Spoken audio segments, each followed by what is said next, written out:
I'm a god. I have been stabbed, shot, poisoned, frozen, hung, electrocuted, and burned. Every morning I wake up without a scratch on me, not a dent in the fender. I am an immortal. All right, you are listening to Deconstructing Bill Murray. Merry Christmas to everyone out there. I am Merry Frank, Christmas. and bringing the Yuletide spirit is Ray McGuff. Dressed in holiday style, He's got with my hat on sideways and a Christmas tree what in the is back. what is that hat? What you See got that? on? This is an official King Arthur the movie hat from Oh, 2017. oh I saw a wow, premiere of that film and got this free hat, yeah. and I How's only the wear it on. I love the movie. Everybody else hated it. I loved it because they gave me this free hat. they they bought you? Yeah. Yeah. But no, I really like the movie. It's great. I highly recommend it. And nobody seems to either they haven't either seen it, or if they do watch it, they don't like it. So I'm like Yeah. the only one that defends it. Hey man, you gotta have But your own opinions. I Uh, want to say again, Merry Christmas. This is perfect pick, yeah, by the way, for this. it So just landed that way. 1988's Scrooged. Um, Summary for this film: a selfish, cynical television executive is haunted by three spirits bearing lessons on Christmas Eve. This movie is directed by Richard Donner, who has literally directed everything from Have Gun Will Travel to Lethal Weapon 4 and everything in between, including the Banana Splits TV show and motherfucking Radio Flyer. That movie is that's one of my favorites ever. It's like a it'll great make you movie. cry every time. It'll make you Yeah. feel bad. It'll make you think weird things about that Bayou song. Um, yeah, It'll make you wonder, did that kid really fly away or did he die? yeah. I think You he know? died. I think he had to die. When I was younger, I thought he just flew away. But the older I get, when I rewatch it, I'm like pretty sure the brother died, and Yeah, the it other is. brother is coping with it by It is. imagining letters. Oh yeah, man. Yeah, Do you think? Yeah, man. That's wild. I yeah, don't it's a know. hard. I don't know. I don't like that. I want to think that he flew away now. Yeah, I'm just saying, like, who flies away? Angels. Yeah. You Oh know. man. God damn it. Sorry to bring it down. I'm a downer, man. I apologize. Um. Anyways, back to this movie, which isn't a downer. No, This was a good time. Written by Mitch Glazer, who did the Very Murray Christmas special that was on Netflix. I thought that nice. was appropriate.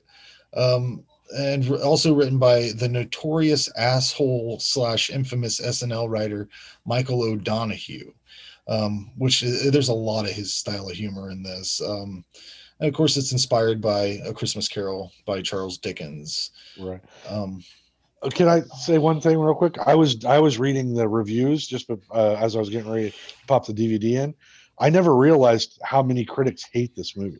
oh yeah, Like I saw Roger I Ebert ripped it apart, that's the dude. one I saw, and then So, I saw you post some comments in one of the Bill Murray groups uh-huh. that somebody was like, I watched it and I didn't like it, and then there were several people in that comment thread that were tearing it up.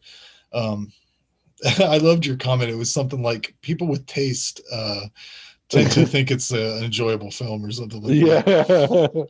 Yeah. Which it is. It's fucking great. Like, I don't know how anybody could not like this because just look at the cast. You have Bill Murray as Frank Cross. You have Karen Allen as Claire Phillips. You'll everybody knows Karen Allen from Raiders of the Lost Ark, and Right. I guess she's in Kingdom of the Crystal Skull, but I don't remember that one that well. I only watched it She is. once. Yeah. You got John Forsythe as Lou Hayward. Uh, he's in a ton of different TV and movies and stuff, but he's most known for being Charlie from Charlie's Angels, Right. the voice over the thing. And they paid a ridiculous amount to get him in the movies too. Then you have John Glover as Bryce Cummings, who you will remember from Gremlins 2, the new batch, as Daniel Clamp. And he's also in the Mouth of Madness as Saperstein, but I can't remember what that character is. Is it like his publisher or something? I think he's one of the people that hire him. I can't Yeah. remember. Then you got Bobcat Goldthwait as Elliot Loudermilk. Phenomenal. Everybody knows who Bobcat is.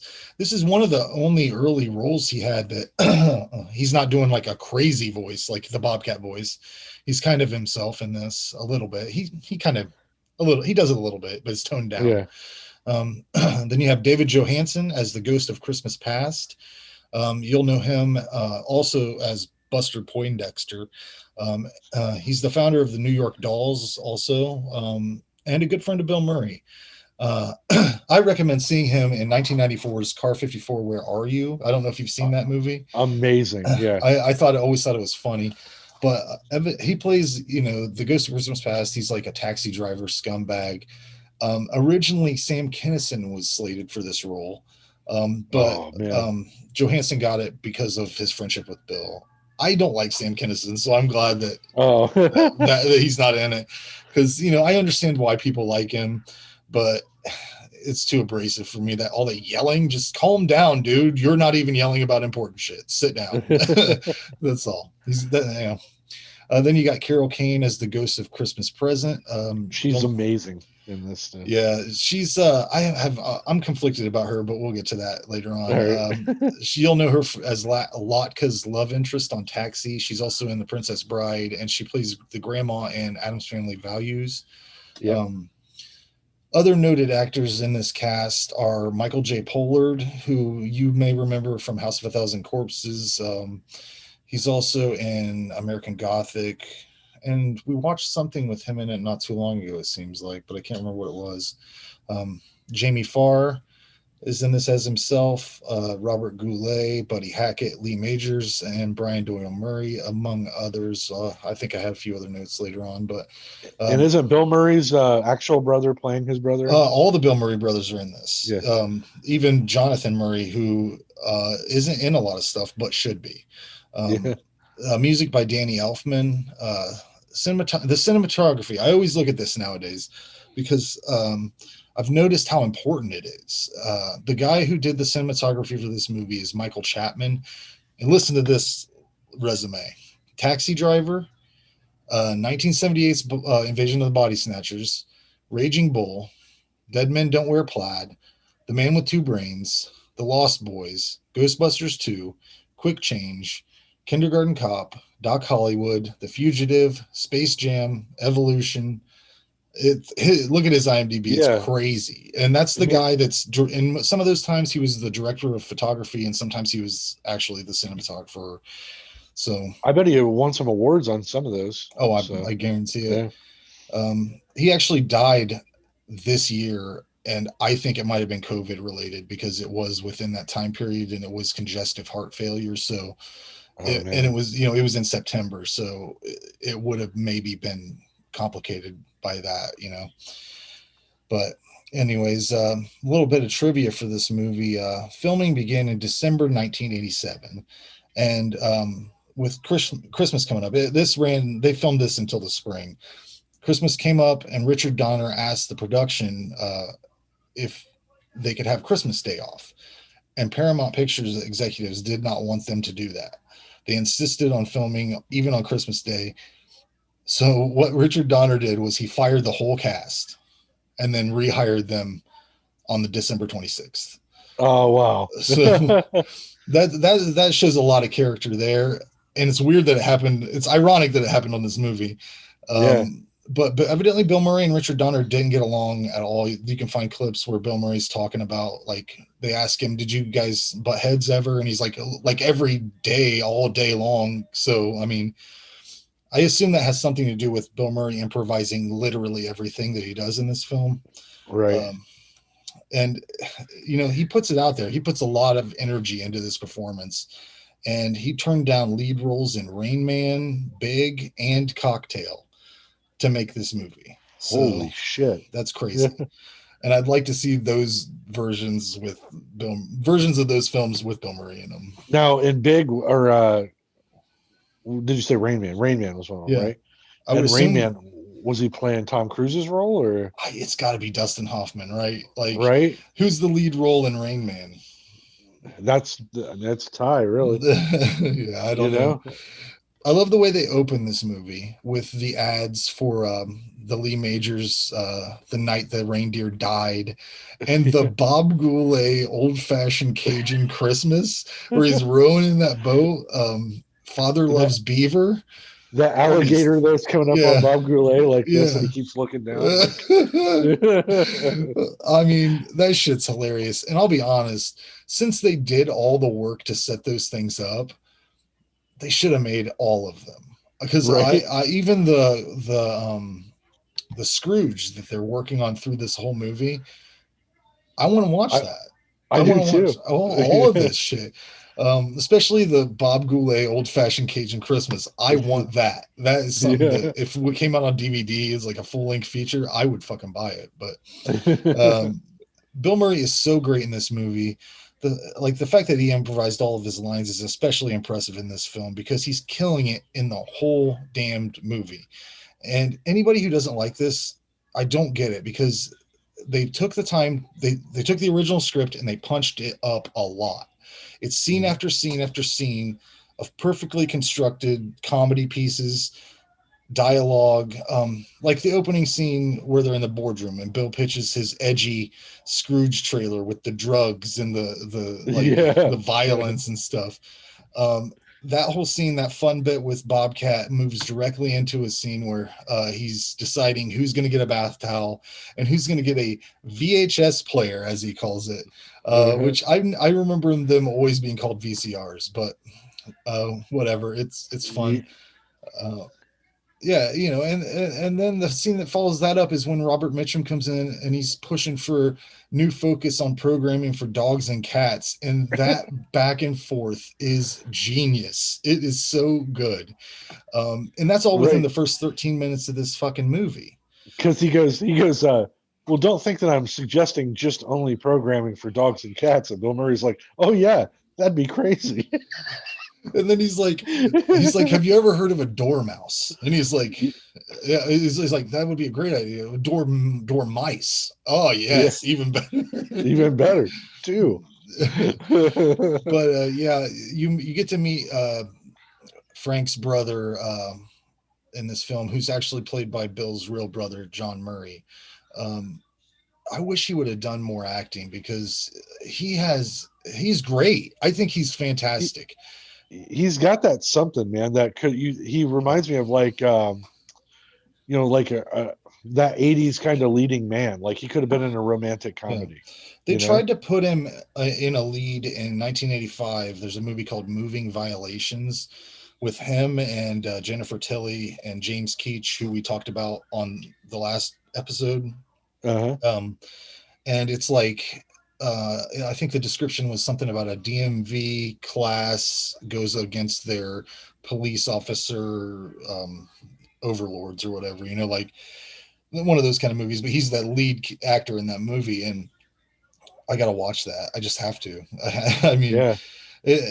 he's fun. He's got to be funny in it. I mean, he's a Murray, and the Murrays are all great. And Joel Right. shows up later in this too. I mean, he's not a shining star, but it's nice to see him. I mean, but when John Forsythe comes in as Frank's dead boss Lou, that used to scare the shit out of me when I was a kid. Like whenever Yeah. the he's holding him out the window and the flesh tears off his arm, that The fucked me up. makeup's really good. The rat coming out of the back of his Mm, head.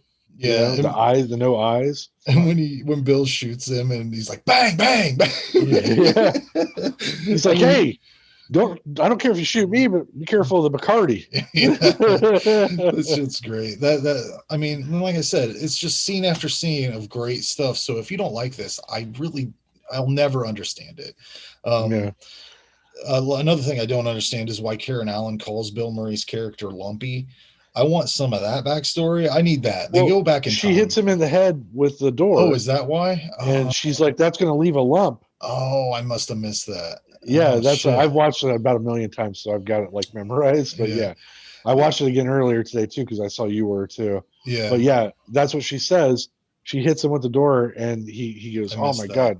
She goes, "That's going to leave a big lump," and then that just to me has Mm, always been why she calls him lumpy. makes sense. Yeah.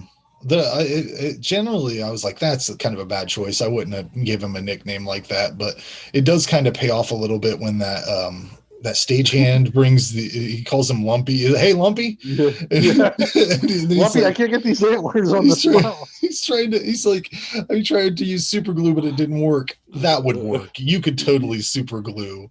I mean, Oh super glue yeah, would work. It sticks everything together. I think that this role is perfect for Bill Murray. He has so much fun in it. Even the small moments, like when he's yelling at the guys for hammering, all that shit, yeah. solid fucking gold.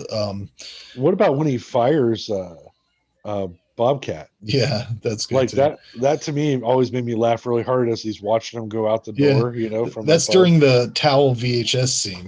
Yeah, Yeah, looks like he's leaving a little early today. Yeah. yeah. And I like the running joke with Bobcat how he's just trying to catch a buzz, like, and his booze keeps getting broken or stolen by a ghost, or Yeah. you know, it's like they've made two Bob Cratchit type characters because his secretary is the real Bob Cratchit character, but he's also sort of one, but he's one that they're having fun with and just torturing the whole time. Um, Right. but yeah. Um, Let me see here. Oh, did you happen to see Socrates Johnson from Bill and Ted in this movie? Do you remember that? Socrates or whatever. Socrates. Socrates. Yeah. He's the waiter at the restaurant. Yes. He came up and I Yeah. was And like, "Who the fuck is this?" Bill Murray keeps going, because he thinks the Yeah, guy's on fire, and he's like, "No, sir, that's a dessert. You don't want any of that." yeah, that's when his breakdown starts. But Yeah. when I saw that guy pop up, I was like, "Who the fuck? Where have I seen that guy before?" So I was watching on Amazon, and I don't see enough people talking about the X-ray feature on there that is like through IMDb or whatever. They give you Right. all sorts of trivia and like cat. You can, if you're like, "Who is that?" You can just see who it is right there, and they have their movies listed. It's a great feature if you have Amazon. But yeah, that's when when Bill thinks that John Glover's character is the first ghost. I want to see the outtakes for this scene because there has to be a million um, thrown away cuts of them trying to get through this. Whenever Bill's like "aha" and Yeah. like really loudly in the middle of nowhere, and then he starts to have his breakdown and his hallucinations and stuff. Right. Yeah. I gotta say, I like David Johansen a lot more as an actor than as a musician. I tried to get into New York Dolls, but it's just not for me. And I think his original music as Buster Poindexter is complete trash. Hot, hot, hot. You know that song? Yes. Uh, I am not a fan. no. I like him though. He's a cool Yeah, dude. yeah, But I yeah. like him. I don't know why they gave him elf ears. Did you notice that they gave him? Yeah, I couldn't figure that out. For ever since I was a kid, I've always wondered that. Is he some species of supernatural elf that does this? I don't get it. Yeah. um, there is a point in this movie that is real sad, and it's when they do the flashback to Frank's childhood, and Brian Doyle Murray's his dad, who brings him 5 pounds of veal instead of a train set. Is it a train, Dad? But it almost got me, man. Seeing Bill Murray cry like that was tough. Yeah. He did a really good job with pulling that off in a believable manner, I think. I love his answer. He's like, he goes, "I told you." The cab driver's like, "I told you, when you were going to see your mom, you're going to have waterfall."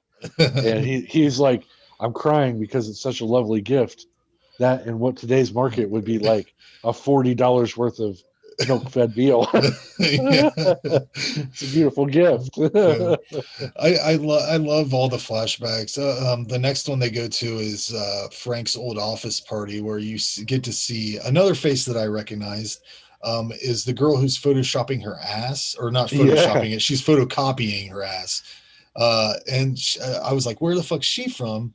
She's from Perfect Strangers. She's Balky's girlfriend. Oh And yeah. I was like, there you go. Of course, they got the classic Wooly Bully playing. You got to have that. I think every 80s comedy had Wooly Bully in it. I think it was in Yeah. the contract or something. Fucking hate that song, by the way. Uh, but Bill's hair in these flashbacks is so mullety. It's so flowing and perfect. Um, It's kind of greasy too. Yeah, In it's parts. It looks like definitely, he puts soul glow in yeah. it. I was trying to think of who he looked like when he had he had like a turtleneck sweater on, and uh, his hair was going, and it reminded me of from Tim and Eric, the spaghetti character, but with a little yeah. longer hair. Uh, If he had some spaghetti sauce on his mouth. yeah. But the gradual breakdown of Bill Murray's character is so great in this. When it leads into when he's ranting through the streets, and he gets to where Claire works, the Operation Outreach or whatever. Um, I love all of that. It's like one long Bill Murray rant, and it doesn't break until he gets there. And then he just walks in and he's greeted by Ann Ramsey, who is Danny DeVito's mom from Throw Mama from the Train. Yeah. And this is this is where Michael J. Pollard comes in too. They greet him with booze because you're allowed to have that in a shelter, I guess. I didn't think that was allowed, but yeah, they just accept him right in. Well, they think he's an actor. I forget which one. Richard Burton. Yeah, yeah, They oh think yeah, he's Richard and Burton, the he does actor. like a little line. Line from Hamlet. Yeah. At this point, I was like, are we watching like peak Bill Murray here? Because he's really like above and beyond anything he's done up to this point. I think so. In my opinion of this, because I was thinking about it today as I was rewatching it. It was Ghostbusters, right? Yeah. And then this hit. It was like this is where these two movies it doesn't matter what the critics think because everybody I knew saw these movies and loved them. So it was like this had launched him. Like he's now a superstar at this point. Oh yeah, yeah. And my dad never bought movies. He would rent them. He Mhm. hated to pay $20 for a VHS tape, and he owned this. Yeah. So you know what I mean? Like it was that popular. So Yeah, I mean, I didn't know until today that there were people that didn't like this, and it was like, right. yeah, it blew my mind a little bit. But So yeah, I think we're watching peak Bill Murray here. This is him. He's now sure what he wants. He knows that he's good at this, and yeah, this is what he wants to do for a while. So yeah, and I think that it was like a lot of his early stuff, he was being tamped down by like a director or like people not having faith in him, and trying to change his vision on stuff and or what he knows what he's good at, and like they were just trying to stop him from doing that, and he was really allowed to just cut loose on this and do his shit, and it works. I do wonder why they made the choice to have Carol Kane's Ghost of Christmas Present beat the shit out of him all the time. right. She And then he like Ralph Cramden her a couple of times. You know, he's yeah, like, but she evidently actually hurt him. Whenever you remember when she grabs his lip and she's like yeah. pulling him around by it, she ripped his lip, and they had to take like 2-3 days off just for that. I imagine she felt really bad. I was going to say the part where she hits him with the toaster would have been the one, I guess. Yeah, I'm conflicted with her anytime I see her in something because like if she's not in this one, she's playing a fairy type character, so it kind of fits with what she is, who she is. But sometimes she's just straight up annoying when she pops up and stuff. So I'm kind of riding on the line of not really liking her most of the time. I don't know. It's To just a me, she's personal always taste. iconic, and that's because I was such a big Taxi fan. So Yeah, Taxi. She works in. There's just things she works in. If it's not this, or Adam's Family, or Taxi, I don't generally like to see her pop up and stuff. I mean, Princess Bride is just kind of like a 5-minute bit too, you know, so that works too. Yeah, and she's paired up with another guy that I don't really like, Billy Crystal, in that. So you hurt my heart, Frank. You know that I don't like Billy Crystal. I I've said it know. before. Every time you say it, I'm like, oh no. But you know what? Who I've come around on is I used to like Martin Short just out of everybody liked Martin Short, and then there for a while I was like, fuck Martin Short. It was around when we did that Jiminy Glick thing. I didn't really care for that. I'm not a fan either of that. Yeah. And then there was some other stuff he did that I was like, what the fuck? Martin Short? Fuck Martin Short. But as of late, I have really come around to him. Like when I hear him on podcasts, or he goes on when he's with Conan. If you just look up his appearances on Conan. It is so fucking hilarious because he rips on Conan like they're friends, you know, like his joke with Conan is, I think you're looking great. You're looking great. I don't know what work you've had done, but I would just, you know, do 5% more and then stop. Like he's funny. Have you seen that Steve Martin stand up that he does with him? No, on I Netflix? haven't seen that yet. You should check that out if you liked it, because it's about an hour of that where he's ripping on Steve Martin. Yeah, that's really funny, dude. Yeah, I haven't clicked on it because I figure they do songs and stuff, and that's the They stuff do, that but it's I'm like like, it's like halfway through. They sing at the beginning and then they kind of sing in the middle and at the end again, but it's not like yeah. long. It's kind of like, here's a little ditty we wrote, and then like in the middle they'll stop and start arguing. It's kind Oh, of okay. fun. Yeah. So, yeah, I'll check it out. There's always a fast forward button if I don't like what's going on. absolutely. During the Christmas party at Frank's brother's house, when the Ghost of Christmas Present's showing him how they're celebrating and he's receiving his VHS player, that's where we see Joel Murray pop in. They're making jokes about how Frank got him a shower curtain last year. It's just cool that all the Murray brothers are in this movie. They should have always worked together. They should have done way more stuff. They should have had a fucking show, you know, Right. like they should just, but there's still time. They can still do it. But we find out that Frank's brother's wife is played by Wendy Malick, who I was like, where have I seen her at? And Just Shoot Me. That's what it was, but that's Yeah. not what her top credits are. Like, I don't even remember what it was, but I was like, what the fuck? I had to go through some shit to find that out. Great show, by the way. I still like that show. Yeah. And I was through this whole movie, they keep injuring this lady censor in like comedic ways. It makes me wonder, since they shot a ton of footage for this. Like Bill Murray says, they shot a big sloppy ass movie and it got cut a million different times. I wonder if they didn't have a censor up their ass the whole time. And they had problems like sometimes drifting into rated R territory, and they were trying to keep it PG-13, and you know, because there are some things in this that are surprising, like the nipples that they talk about. Oh my God. I'll never forget that 13 years old watching this the first time, and I'm like, I can see the nipples, like they're saying. They're right there. But you They're can right barely there. see them nipples. That's true. You barely see them, but they're there. Yeah. But like I said, I really wanted to see that fucking Scrooge thing. I think they could have killed two birds with one stone, because Buddy Hackett's funny. Just I wanted to see Buddy Hackett play Scrooge, you know, and actually see that special. He yells at Bill Murray when he shows up after the Christmas present drops him off. Remember, he comes like falling through the stuff, and they're practicing their scenes. And Buddy Hackett goes, "What are you doing, you dumbass?" You know, or something like that, because barreling through. Yeah, it is funny how everybody just kind of accepts that he's having a mental breakdown through this whole movie. They're like, just get him off the set. There's at the end, towards the end of this movie, Bobcat eventually does get drunk somehow and comes in with a shotgun to attack Bill. And there's a part where he has to reload, and Bill runs at him.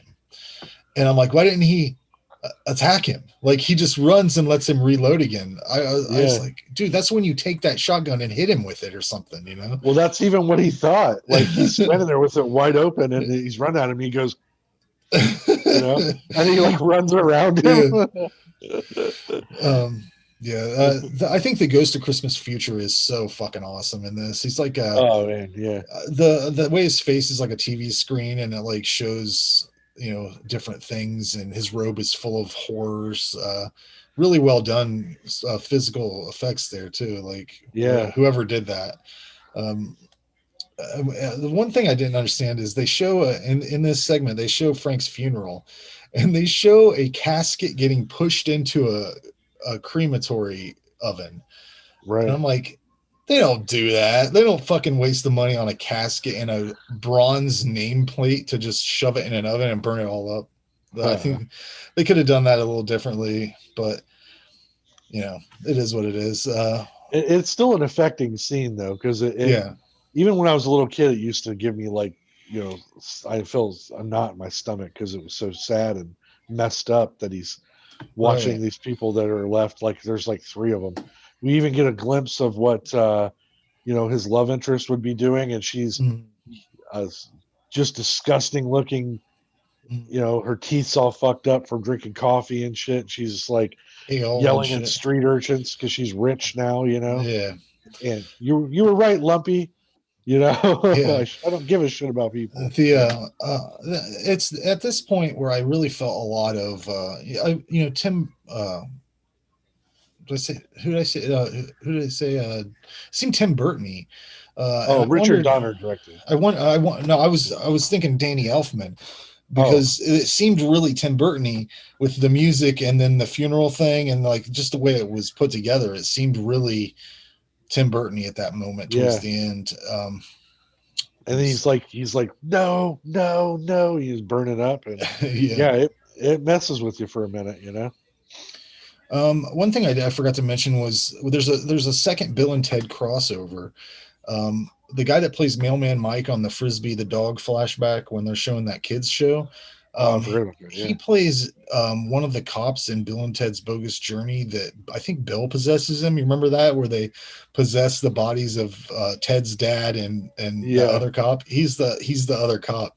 Because I was like, who the fuck is that guy? I've seen him somewhere too. And, yeah, this movie's just full of that shit. But That's part we forgot too. That whole Frisbee the dog thing made me laugh so hard this time around because he's acting like it's an award-winning program. yeah, He's like, "Honey, the company president asked you to go to dinner.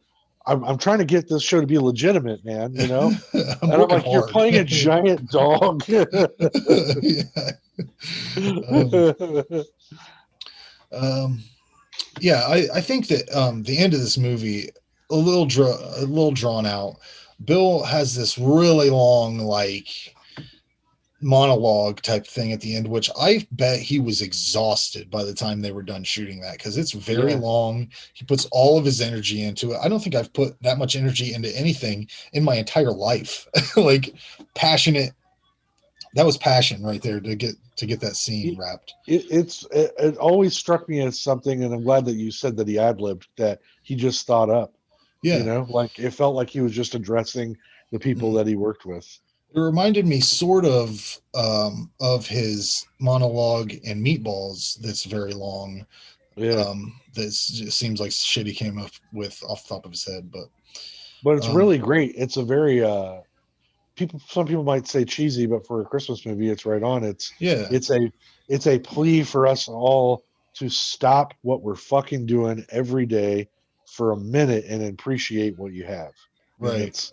Yeah. it's a very general message done in a very long way, but it's effective, I think.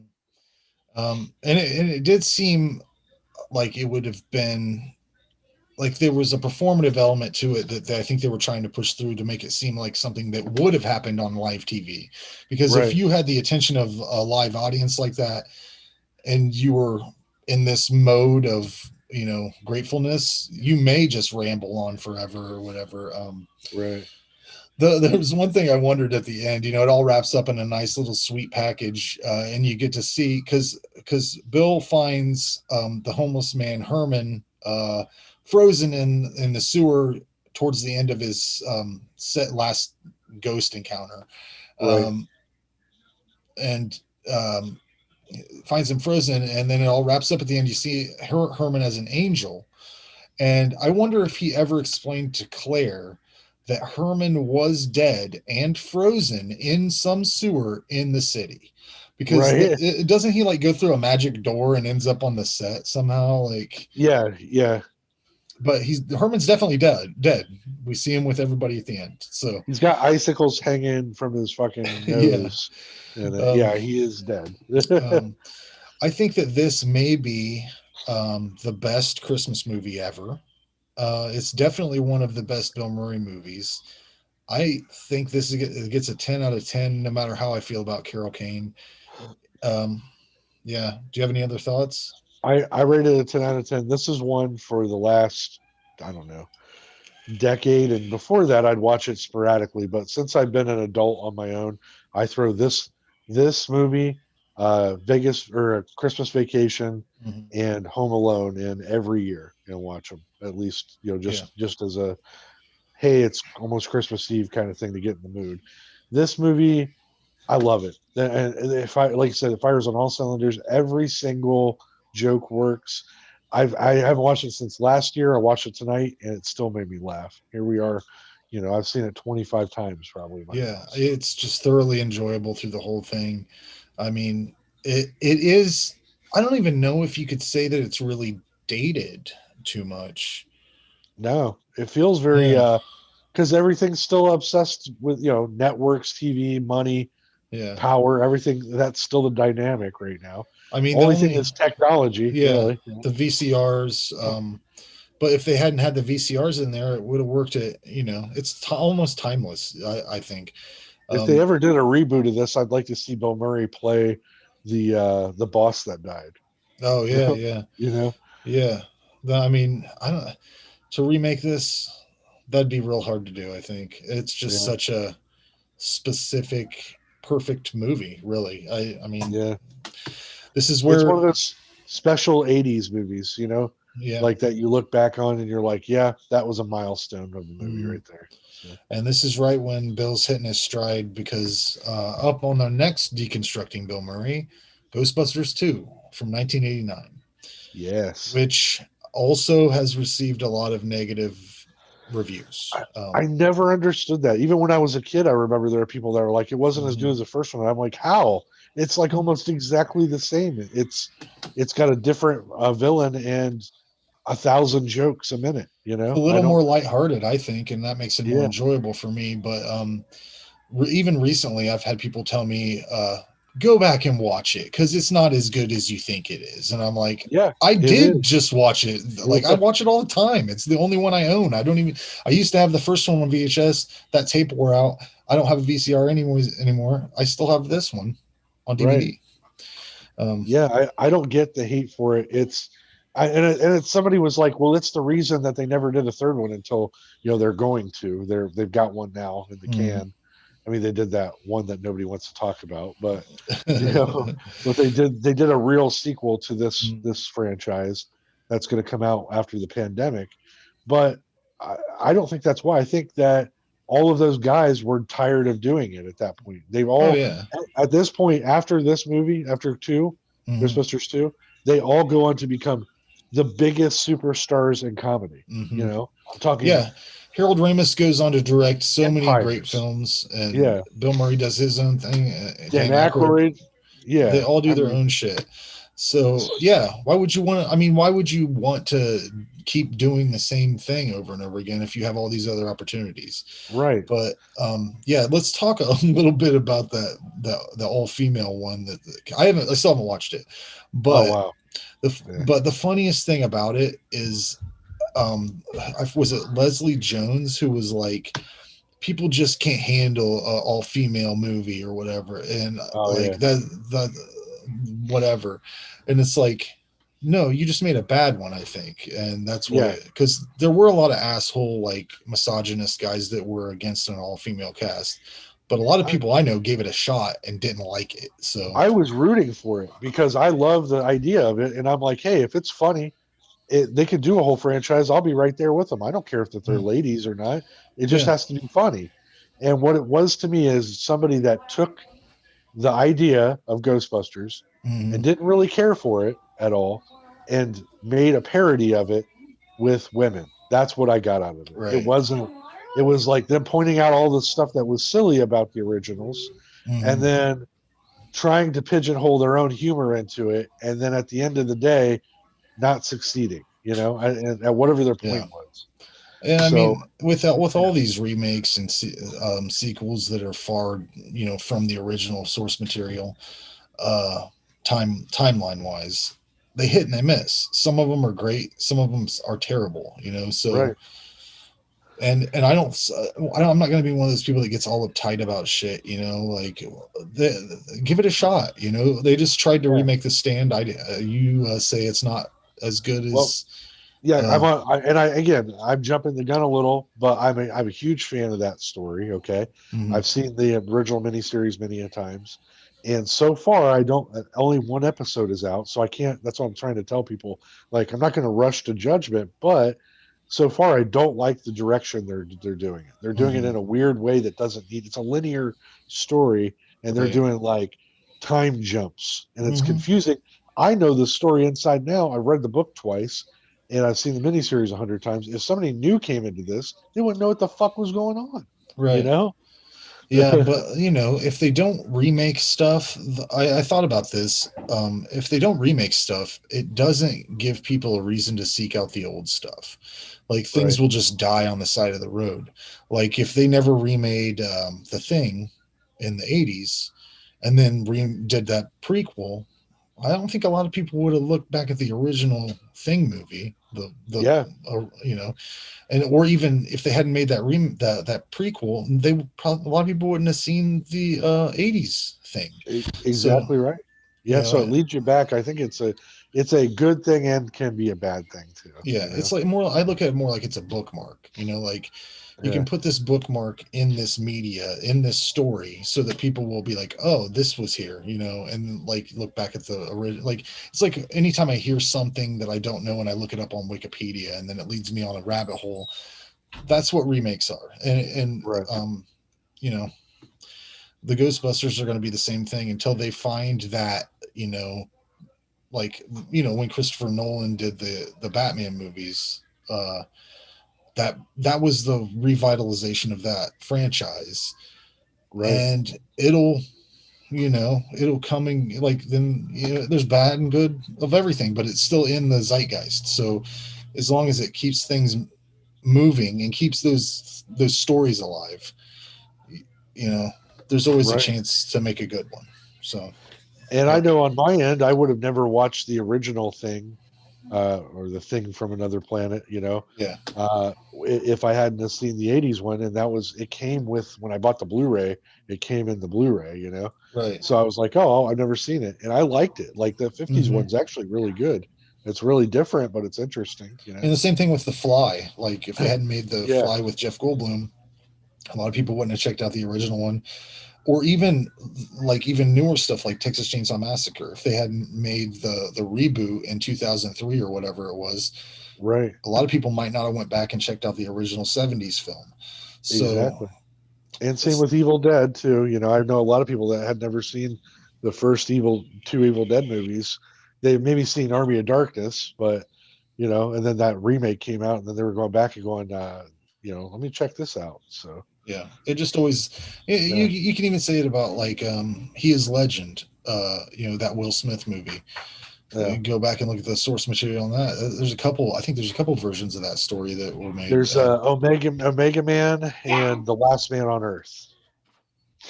Yeah, Yeah. but anyways, this has been Deconstructing Bill Murray. Um, I Oh, will. look at that, hugs. Yeah, yeah. We will see you next time. All right. Thanks, Frank. Yep, Good night, guys. see ya.